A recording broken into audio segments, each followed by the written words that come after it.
Welcome back नाजरीन। अभी बात करें लाहौर में वकील की असिस्टेंट के कत्ल का ड्रॉप सीन। मकतूला को उसके सोतन ने कत्ल किया। पुलिस मेरा शोहर मुझे वक्त और तवज्जो नहीं देता था, इसलिए कत्ल का मंसूबा बनाया। मुलजिमा का एतराफ़, कत्ल की वारदात में मुलव्विस तीनों मुलजिमान को गिरफ्तार कर लिया गया।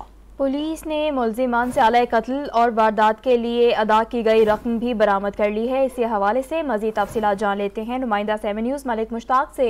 जी मलिक मुश्ताक, बताइएगा, इस तमाम तर मामले का ड्रॉप सीन हो चुका है, मज़ीद क्या अपडेट्स हैं आपके पास?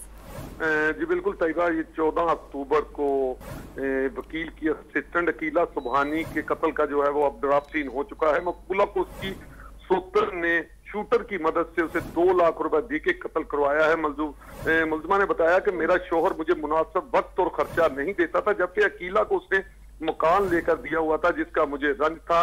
और उसके बाद शूटर इरफान से मेरी बात हुई और 2 लाख रुपया उसने मांगा।